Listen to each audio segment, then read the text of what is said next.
설교하겠습니다. 예수 그리스도의 마음이라는 제목으로 설교하겠습니다. 요한복음 13장에는 예수님께서 제자들의 발을 씻겨주시는 세족식 장면이 나옵니다. 요한복음 13장이 그러니까 예수님께서 고난을 받으시기 직전에 이제 고별 설교도 하시고 그리고 제자들과 식사를 나누신 이후에 발을 씻기신 거예요. 다른 복음서에서는 예수님이 식사를 나누시면서 이 성만찬 제정을 하는 그런 최후의 만찬 이야기가 나오는데요.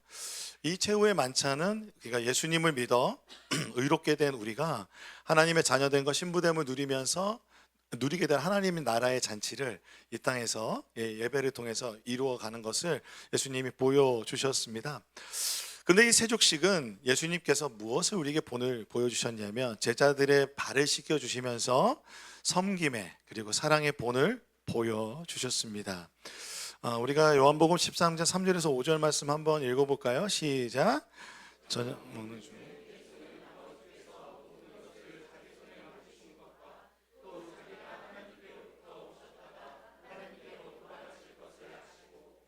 저녁 잡수시던 자리에서 일어나 겉옷을 벗고 수건을 가져다가 허리에 두르시고 이에 대야에 물을 떠서 제자들의 발을 씻으시고 그 두르신 수건으로 닦기를 시작하여 예수님께서는 그 겉옷을 벗으시고 수건을 허리에 두르시고 그리고 대야에 물을 떠서 제자들의 발을 씻어 주셨습니다.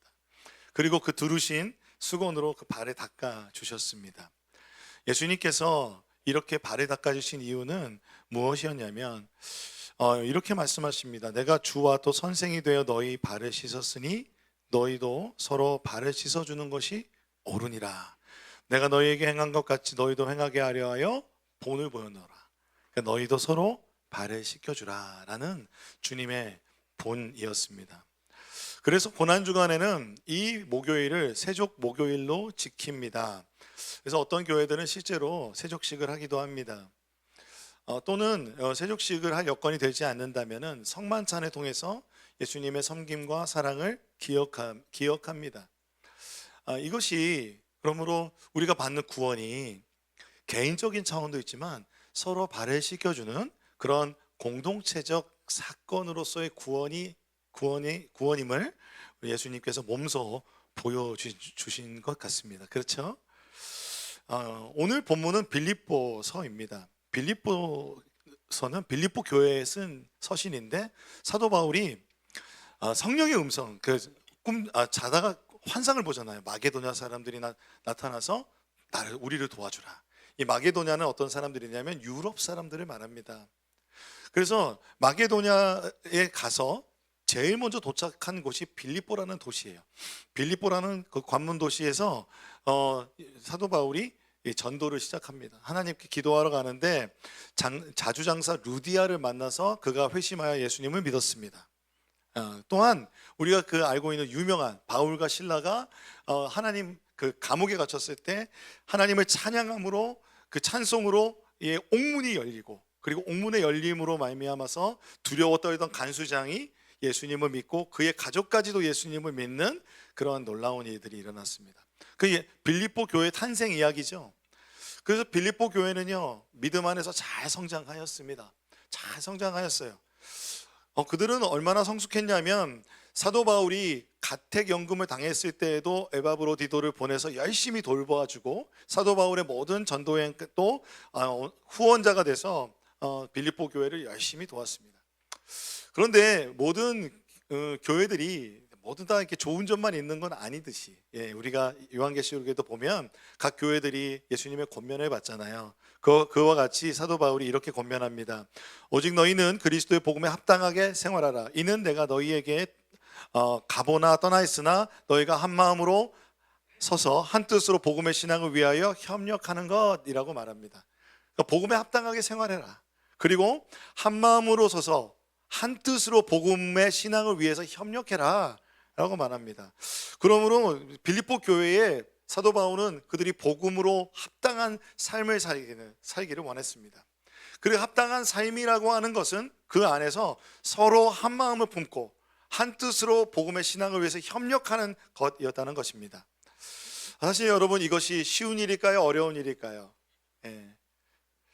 쉽지 않은 일이잖아요. 왜냐하면 교회는 사실 예수 믿는 사람들의 모임이죠. 예배당 이렇게 건물이 아닙니다. 교회는 예수님을 믿는 사람들의 모임을 교회라고 합니다. 공동체를 말하는 거죠. 동시에 그러나 이 공동체는 똑같은 사람이 모여 있지가 않아요. 그래서 사회적으로, 문화적으로, 경제적으로 다양한 배경을 가진 사람들이 모이는 곳이 교회입니다.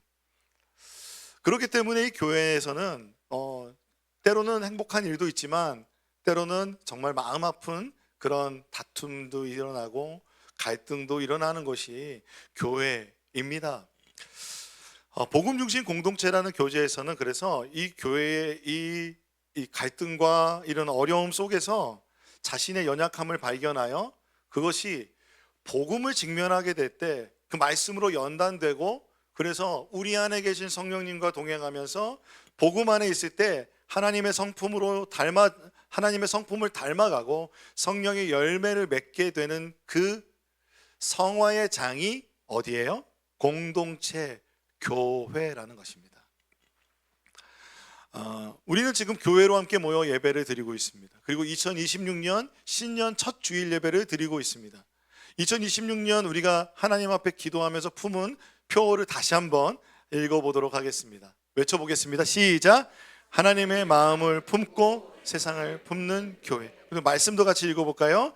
너희 안에 이 마음을 품으라. 곧 그리스도 예수의 마음이니.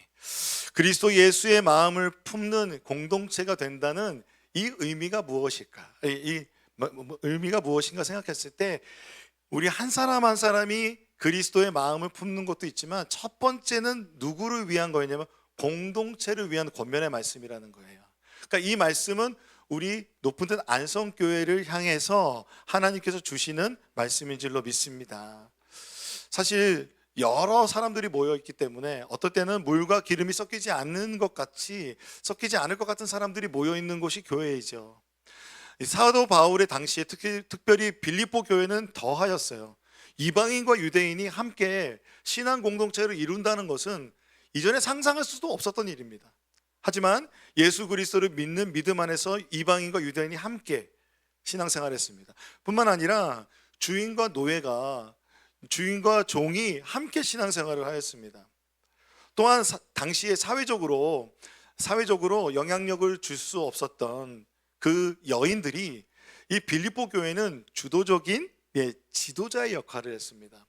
사실 지도자의 역할은 남자에게만 허락되어 있던 당시의 상황을 볼 때 빌립보 교회는 굉장히 복음 안에서 사회적으로 이렇게 하나님께서 이렇게 개혁된 공동체가 되게 하신 것 같습니다. 그래서 자주장사 루디아가 교회 지도자였고, 그리고 빌립보서 보면 4장에 보면 유오디아와 순두개가 같은 마음을 품으라고 합니다. 이 두 분은 교회 여성 지도자였습니다. 그러니까 어떻게 보면 유오디아 목사님일 수도 있고 아니면 권사님일 수도 있겠죠. 두 권사님이 한 마음을 품으라는 거예요. 여성의 지도력이 발휘가 되는 교회였습니다. 그래서 이 교회는 엄청나게 성장을 하고 또 영성도 뛰어났고, 그리고 물심양면으로 사도 바울의 전도 사역과 선교 사역을 돕는 그런 모범이 되는 교회였습니다. 그런데 이 교회조차도 한 마음과 한 가지 마음을 품는 사도 바울의 권면을 받게 된 것입니다. 그러면서 오늘 우리가 그리스도의 마음을 품으라고 했을 때 그 5절은요 1절과 4절과 6절과 11절 가운데 놓여 있습니다. 그렇다면 그 1절과 4절에는 뭐라고 이야기하고 있는지 한번 살펴보도록 하겠습니다. 같이 한번 읽어볼까요? 시작! 그러므로 그리스도 안에 모든 면이나 사랑의 무슨 위로나 성령의 무슨 교제나 긍휼이나 자비가 있거든 마음을 같이하여 같은 사랑을 가지고 뜻을 합하여 한 마음을 품어 아무 일에든지 다툼이나 허용으로 하지 말고 오직 겸손한 마음으로 각각 자기보다 남을 낮게 여기고 각각 자기 일을 돌볼 뿐더러 또한 각각 다른 사람들의 일을 돌보아 나의 기쁨을 충만하게 하라. 그러므로 여러분 빌립보서 2장 5절의 말씀이 공동체를 향한 권면임을 우리가 알 수가 있는 거죠. 구원이 공동체적인 사건임은 우리가 어디서 많이 알 수 있어요? 사도행전의 그 오순절 성령의 강림의 사건이 공동체가 회복됐잖아요. 하나님 나라가 회복됐잖아요. 서로 사랑하고 서로 나누고 서로 위해서 기도하고 예배하기를 힘쓰는 그런 공동체였습니다. 이 공동체의 회복이 성령의 임재하심으로 회복된 이 회복이 사실 예수님께서 꿈꾸시는 것은, 물론 예수님이 오셔서 완전하게 우리는 그 공동체에 이룰 겁니다. 그런데 그 시작이 어디서부터냐면 창세기부터예요. 하나님이 하나님의 형상으로 우리를 창조하셨다라고 했을 때 하나님의 형상 중에 어떤 형상일까 생각해 보면 성부, 성자, 성령 하나님이 연합되어 계신 그 관계 속에 아름다운 조화를 이루고 계시는 그 우리가라는 이 표현에서 나오는 그 공동체성이 우리 사람들에게 있다는 거예요. 그래서 하나님께서 우리를 지으실 때 남자와 여자를 지으셨다라고 말합니다. 이건 남자와 여자는 성별만을 말하는 것이 아니고요. 2장에 가면 뭐가 나와요? 가정이라는 공동체가 나오죠. 공동체를 말하는 것입니다. 하나님과 사람이 함께 공동체를 이루어가는 하나님의 나라를 말하는 것이죠. 이것은 그냥 어떤 교리나 어떤 법을 따라서 이루어지는 공동체가 아니라 어떤 하나님께서 아름다운 그 공동체를 이루어 가시는 것처럼 우리도 그렇게 아름다운 관계 안에서 서로 공동체를 이루어가는 하나님의 나라. 그래서 하나님의 선하심과 하나님의 성품이 드러나는 곳, 그것이 바로 하나님이 꿈꾸셨던 하나님과 함께하는 공동체였습니다. 그런데 우리가 알듯이 선악과 사건으로 인해서 우리는 어떻게 해요? 타락하였습니다. 이 선악과 사건의 타락이라고 하는 것을 두 가지로 요약해서 말하자면, 첫 번째는 자기중심성이고요, 두 번째는 불신앙입니다. 그 자기중심성은 이타적인 사랑을, 그러니까 성부, 성자, 성령 하나님의 사랑을 이렇게 얘기해요. 타자중심적 사랑. 서로 양보하고 서로 이렇게 부딪히지 아니하고. 그래서 팀 켈러라는 목사님은 이 성부, 성자, 성령 하나님이 삼위일체로 이렇게 존재하시는 방식이 춤추는 거라고 그랬어요. 여러분, 이렇게 아이돌이 춤출 때 동선이 겹치지 않게 이렇게 막 서로 춤추면서 아름다운 군무를 이루어가잖아요. 마치 그것과 같은 모습이라는 거예요. 그런데 자기중심성은 뭐냐면 내가 센터 한다는 거죠. 내가 더 튀어야 되고 뒤로 물러나지 않는 센터. 그리고 우리가 보면 불편하겠죠? 예, 춤으로 제가 조금 비유해 봤습니다. 그것이 아담과 하와가 서로 탓을 하게 되잖아요. 선악과 사건 이후로 그 모습. 그리고 또한 선악을 알게 하는 열매를 먹을 때 사단이 했던 말이 뭐예요? 그러니까 하나님과 같이 될 거라는 거예요. 그러니까 아담과 하와가 그 선악을 알게 하는 나무 열매를 먹을 때는 하나님과 같이 되려고 먹은 거죠. 그 마음의 동기, 이것을 뭐라고 말하냐면 불신앙이라고 하는 것입니다. 사실 1절부터 4절까지의 그 말씀에서 빌립보 교회에 있었던 문제를 살짝 엿볼 수 있어요. 그 뭐냐면 다툼과 허영을 내려놓고, 그러니까 다툼이 있었던 것 같아요. 그리고 뭔가 허영이 있었던 것 같아요. 이 다툼이라는 헬라어는요, 이런 뜻이 있어요. 이기적인 야심, 이기적인 마음이라는 거예요. 아까 우리가 얘기했던 자기중심성이라는 거죠. 허영은 뭐냐면 자만이라고도 번역이 되는데 한글로 보면 겉모습뿐인 영광을 허영이라고 합니다. 빈 껍데기인데 있어 보이려고 하는 거. 내 안에 아무것도 없는데 겉모습으로는 영광스럽게 보이려고 하는 것. 그래서 사람은 사실은 이러한 그 비어있는 나의 마음을 영광으로 채우기 위해서 굉장히 열심으로 갈망한다는 겁니다. 그래서 인정받고 싶어 하고요, 칭찬받고 싶어 하고요, 내가 다른 사람들보다 내가 영광받는 그 일에 관심이 있다는 것입니다. 여러분, 교회 공동체 안에서 이 두 가지의 다툼과 허영이 나타나기 시작한다면 아마 교회 안에 굉장히 어려운 문제가 많이 생겼을 것입니다. 분란이 생겼을 것이고 다툼이 생겼을 것입니다. 내 존재가 인정받기 위해서 끝없이 노력했을 겁니다. 그런데 사도 바울은 이렇게 얘기하는 거예요. 복음 안에 합당하게 행하라. 한 마음과 한 뜻을 품고 협력하라라고 말하고 있는 것입니다. 아까 말씀드렸던 우리가 두 분의 여성 지도자에게도 같은 마음을 품으라고 말하는 것처럼 사역은 잘하는데 그들 안에서 뭔가의 갈등이 있었던 것 같아요. 그래서 사도 바울이 이야기하는 것은 그리스도의 마음을 품으라라는 것입니다.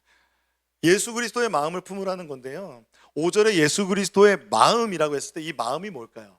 여러분, 마음은 보이나요, 안 보이나요? 보이지 않죠. 근데 헬라어로 사도 바울이 표현하는 마음은 뭐냐면 프로네오라는 겁니다. 프로네오라는 거는요, 생각하다, 관심을 가지다, 숙고하다라는 뜻이 있어요. 그러니까 예수님이 생각하듯이 생각하라. 예수님이 가지신 관심을 너희 안에 품으라. 예수님이 생각하시는 그 생각을 품으라라는 겁니다. 그러니까 우리가 무엇을 해야 할까, 어떤 일을 사역을 해야 될까, doing이라고 하는 행위, 그리고 사역의 목적과 결과에 관심을 먼저 두는 것이 아니라 예수님이 어떻게 생각하실까? 예수님의 관심은 어디 있으실까? 예수님의 그 관심과 생각에 우리의 마음을 숙고하는 것이죠. 그래서 6절부터 11절까지는 그 예수님의 마음이 어떠하셨는지, 예수님의 생각이 어떠하셨고 어떤 삶을 살아가셨는지 나타나고 있는 것입니다. 먼저 우리가 잘 아는 말씀처럼 예수님은 하나님의 본체시나 하나님과 동등됨을 취할 것으로 여기지 않으셨습니다. 예수님은요, 하나님 그 자체셨습니다. 하나님이셨죠. 그런데 하나님의 본체라는 것은 하나님의 모르페라고 하는데요, 본체와 형상을 말하는 것이죠. 그 삼위일체의 하나님이신 예수님께서 원래 가지고 계셨던 그 지위를 말합니다. 그러므로 예수님은 하나님으로서 거룩하시고 아름다우시고 충만하신 분이십니다. 이 세상에 가장 아름다운 그 어떤 것보다 아름다운 분이 예수님이십니다.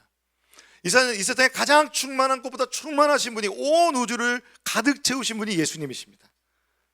그 예수님은 전능하신 하나님, 그 가장 깊은 본질까지도 하나님 자신이신 분이 예수님이십니다. 그런데 예수님은 하나님과 동등됨을 취하지 아니하셨다고 말합니다.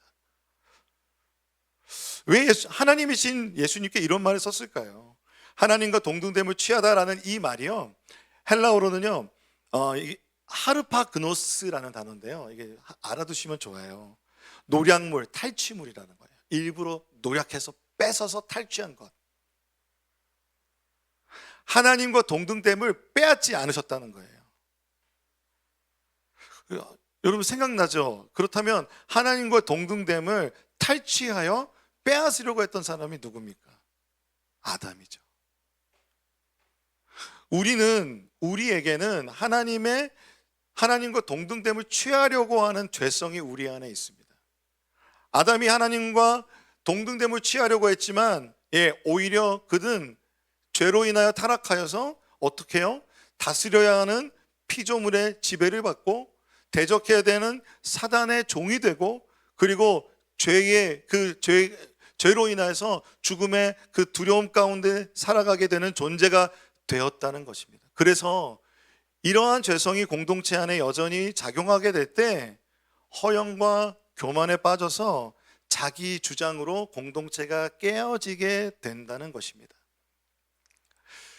그렇다면 이러한 공동체의 실패, 이 공동체의 타락을 바로잡기 위해서 우리의 노력과 우리의 어떠함이 아니라 하나님은 누구를 보내셨다고요?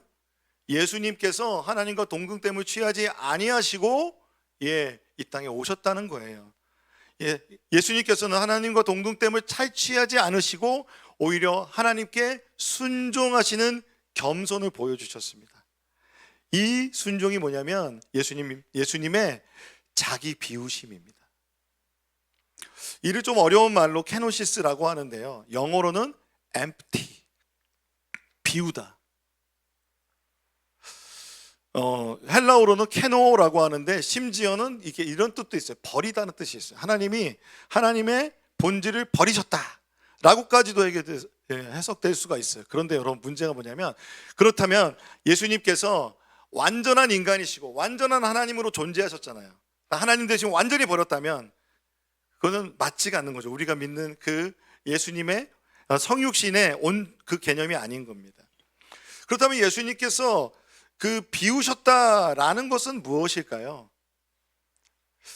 그 다음 절을 우리가 보면 알 수 있어요.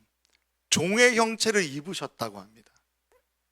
종의 형체를 입으셨던 주님은 하나님의 본질과 삼위일체를 다 버리신 것이 아니라 종의 형체를 입으심으로 하나님의 본질을 가리신 것입니다. 그리고 스스로 제한하신 것입니다.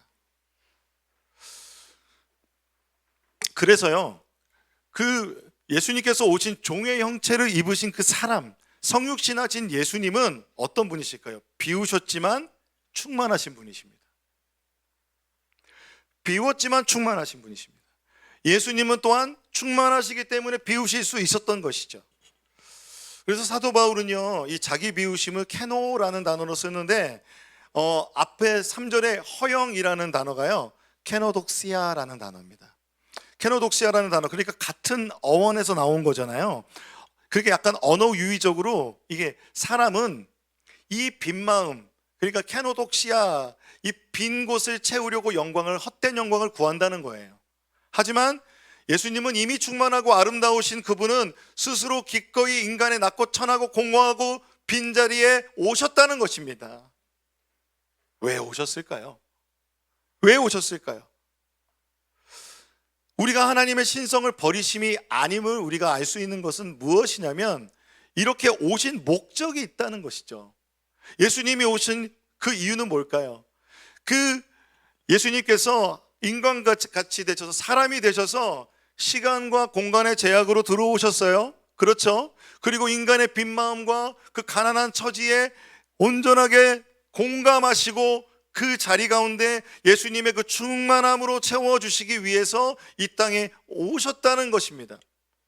그러니까 버리고 오심은, 여러분, 버리고 올 수 있는 건 뭐예요? 사랑이죠. 자녀들을 양육하다 보면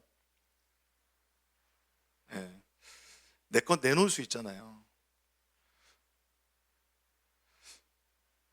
여러분 이해할 수 있게 쉽게 말씀드리면, 저희 집은 다 닭다리를 좋아합니다. 다행히 우리 사모님은 닭 날개를 좋아합니다. 그러면 3명이 닭다리를 좋아합니다. 그래서 저희는 호식이 2마리 시킵니다. 그리고 1마리 시키면 닭다리 제가 안 먹습니다. 이건 주님의 그 비우심과 비교할 수 없는 작은 예의죠. 우리 이런 말 하잖아요. 아이가 아프면 야, 차라리 내가 아팠으면 좋겠다. 근데 예수님이 아프셨어요. 오히려 자기를 비워 종의 형체를 가져서 사람들과 같이 되셨어요. 그래서 오히려 이 구절은 하나님의 본성을 버린 게 아니라 하나님의 하나님 되심을 오히려 더 뚜렷하게 계시하고 계세요. 하나님은 사랑이시라. 하나님의 사랑이 이와 같이 나타난 거죠. 사실 여기까지만 해도 너무 은혜로운 그 우리 예수님이시잖아요. 성육신 하신 것만으로도. 근데 주님이 이 종의 형체를 가지시고 사람의 몸으로 오셨을 때 오신 것에서 끝난 게 아니라 우리의 모든 질고를 지고 주님께서는 십자가에 자신을 내어놓으셨습니다. 십자가에 못 박혀 죽으시기까지 순종하셨습니다. 십자가의 자리는 영광의 자리가 아닙니다. 유대인들은 뭐라고 그러냐면 나무에 달린 자마다 저주받은 사람이다. 나무에 달린 사람을 보면 어우 저 저주받았네 라고 생각합니다. 저주의 자리입니다. 근데 그 저주의 자리 원래 누구 자리입니까? 우리 자리잖아요.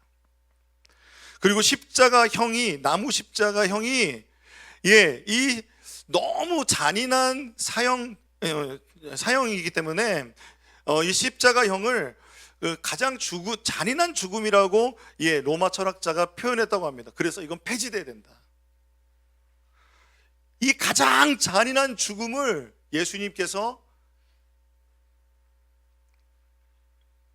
십자가형을 당하셨습니다.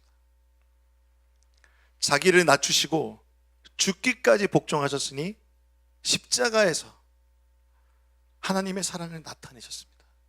그로 말미암아 우리의 죄를 용서받고, 그리고 주님의 의가 우리의 의가 되는 놀라운 역사, 구원의 새로운 살 길이 열려진 것이죠. 빌립보서 2장 8절에 보면 사람의 모양으로 나타나사 자기를 낮추시고 죽기까지 복종하셨으니 곧 십자가의 죽으심이라 라고 말합니다. 제가 이 말씀을 왜 따로 또 읽어드렸냐면요, 제가 이제 공부하다 보니까 빌립보서 2장 6절에서 11절이 여러분 느끼셨어요? 이게 그냥 조직신학적 교리가 아니에요. 보면 뭐냐면 더 이상 담을 수 없는 그 놀라운 이렇게 우리가 생각해서 상상의 나래를 펼쳐야 되고 더 이상 담을 수 없는 그 뭔가의 그것을 보면, 예를 들어서 여러분이 엄청난 광경에 관광을 하면서 풍경을 보면 뭐가 나와요? 시가 나오죠. 은유하면서, 표현하면서. 6절에서 11절은 이 예수 그리스도에 대한 찬송입니다. 더 이상 어떻게 표현할 수 없어서 이 예수님을 찬양하고 있는 노래예요.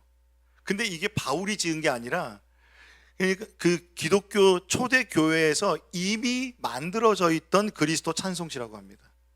그러니까 그리스도의 행하신 그 놀라운 일, 그 예수님이 어떤 분이신지 찬양하고 있는데, 원래의 내용은 뭐냐면 예수님의 낮아짐, 그렇죠? 종의 형체를 가지신, 그리고 하나님께서 그 예수님을 높여주심, 그러니까 낮아짐으로 높여지신 예수님을 노래하고 있는 건데, 사도 바울은 여기에 2장 8절 십자가를 더한 것입니다.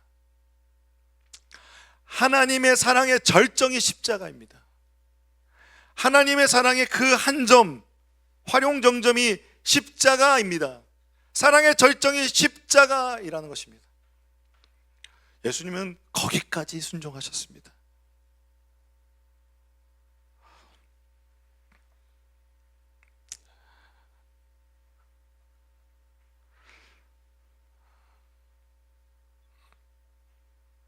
사도 바울은 다툼과 허영으로 갈등하는 교회 공동체를 향해서 1절과 4절에 권면했지만, 그러나 그 공동체로서 하나님 나라를 살아갈 수 있는, 공동체의 회복을 할 수 있는 것은 우리의 어떠함이 아니라 예수 그리스도를 찬양함으로, 예수 그리스도를 바라봄으로 가능함을 이 빌립보서 2장의 1절부터 11절에 표현하고 있다는 것입니다. 여러분, 우리가 여전히 서로를 비난하는 마음이 생기고 비아냥거리고 비판하고 내가 더 드러나고자 하는 그런 마음이 생긴다면 우리가 예수님 바라봐야 합니다. 예수님을 바라볼 때 사도 바울이 말한 것처럼 양보할 수 있습니다. 내어줄 수 있습니다. 내 안에 예수님으로 충만하기 때문에 내가 다른 사람의 사랑을 갈구하는 게 아니라 내가 그 사람에게 사랑을 내어줄 수 있게 돼요. 가정 안에서도 마찬가지죠. 부부의 사랑도, 자녀를 향한 사랑도 내 사랑으로는 다 못해요. 왜냐하면 우리는 캐노독시야. 우리 사랑이 부족해요. 영광이 부족하게 하거든요. 그러므로 그 예수 그리스도가 충만하신 그 십자가의 사랑이 우리 안에 충만해야 될 줄로 믿습니다. 그래서 예수님을 바라보고 예수님과 동행한다면 예수님의 충만함을 힘입어 낮은 자리로 갈 수 있습니다. 예수님의 사랑을 힘입어 자기중심성에서 타자중심의 겸손과 사랑으로 살아갈 수 있게 됩니다. 더 이상 높아지려기보다는 기꺼이 낮은 자리에서 섬길 수 있게 되는 것이 바로 예수 그리스도를 바라봄으로, 이 복음을 기억할 때라는 것입니다. 예수님의 이 땅에 오심을 기억할 때 그렇게 살아갈 수 있다는 것입니다. 여러분, 우리가 오늘 공동체로 모여서 이 말씀을 대할 때 예수님의 생각이 무엇입니까? 예수님의 관심이 무엇입니까? 바로 예수님께서는 이 낮아짐의 자리, 충만함에서 비워짐의 자리, 그것을 예수님의 십자가의 사랑을 기반으로 하여 우리가 행하기를 원하시는 것입니다. 여러분, 이 놀라운 찬양이 우리가 지금도 많이 부르잖아요. 오늘도 찬양했고요. 그런데 이 겸손과 사랑과 아름다움이 가득한 이 노래가 사실 우리가 앞서 읽었던 예수님의 세족식을 기반으로 한다고 합니다. 예수님이 발을 씻기시는 이야기에서 시작되었다는 거예요. 예수님께서요, 입고 계시던 겉옷을 벗었어요. 겉옷을 벗는다는 거는요, 그때 당시에 선생으로서, 지도자로서, 높은 자로서의 지위의 겉옷을 벗는 것입니다. 그리고 수건을 가져다 허리에 두르시고, 그리고 그러니까 이 섬김의 옷을 입으시는 거죠. 그리고 몸을 숙여 낮아지셔서 낮추셨어요. 발을 씻기려면 야, 발을 좀 들어봐, 이렇게 안 되잖아요. 발을 씻기려면 무릎을 꿇어야 되죠. 그리고 제자들의 발이 팔레스타인 지역의 그 광야 같은 지역을 지날 때 얼마나 발이 지저분했겠습니까? 그 사실 우리가 서로 세족식 한다 그러면 여러분 중에 꺼리는 사람이 더 많을 거예요. 내 발은 안 돼요. 내 발. 말할 수는 없는데 내 발만은 안 돼. 이런 분들이 계시잖아요. 근데 그 더러운 발을 예수님이 씻어주시는 거예요. 그리고 수건으로 닦아주시는 예수님. 이 모습이 바로 예수님이 이 땅에 오신 겸손과 사랑의 모습이라는 것입니다. 우리 하나님의 마음을 품고 세상을 품고자 합니다. 세상을 품을 수 있는 근거가 무엇이냐면 예수님이 우리 발을 씻어주셨기 때문에 그래요.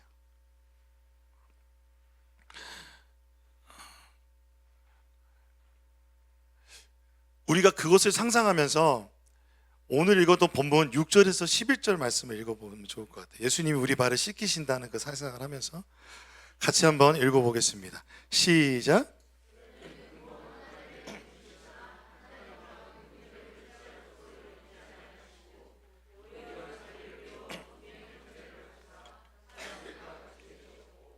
사람의 모양으로 나타나사 자기를 낮추시고 죽기까지 복종하셨으니 곧 십자가에 죽으심이라.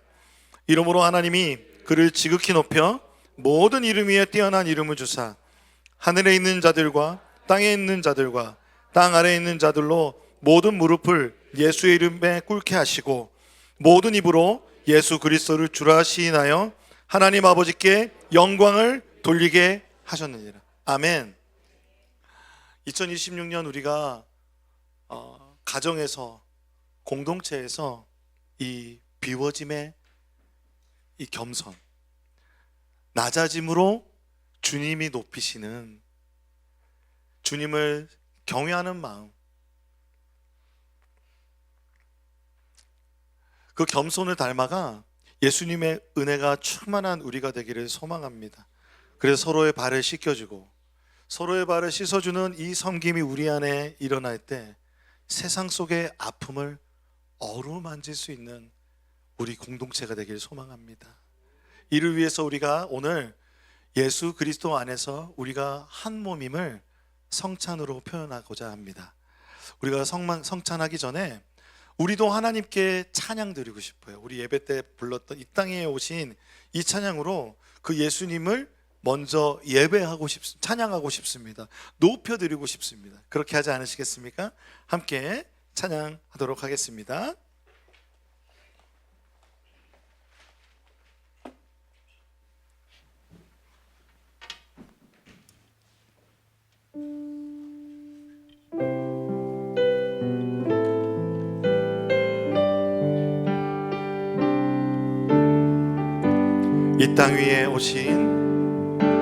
이 땅 위에 오신 하나님의 본체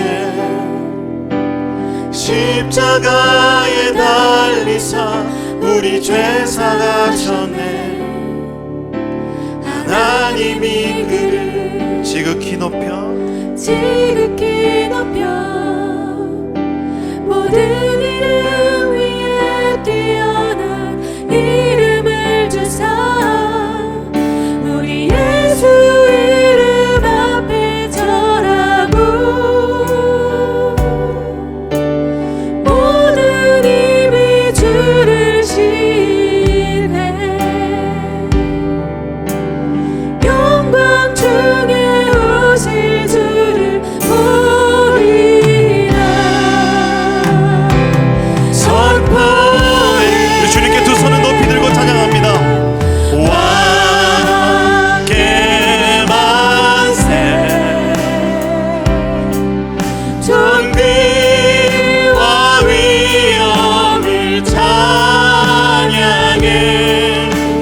왕의 왕 만세 주 예수 우리 고대하네 우리 고대하네 주님 오실 그날 다시 사신 왕의 영광 이 땅을 비추네 사단의 권세는 주 앞에 무너져 주 앞에 무너져 생명과 진리의 주 권세 가장 높도다 우리 예수 이름 주님께서 하나님 보좌 우편에서 다스리고 계심을 믿습니다. 이 땅에 오셔서 겸손하게 십자가를 지신 주님이 가장 높은 곳에서 우리를 다스리십니다. 그 주님께 온 마음을 다해 고백합니다. 선포해 함께 만세 존귀와 위엄을 찬양해 왕의 왕께 만세 주 예수 하나님 왕께 만세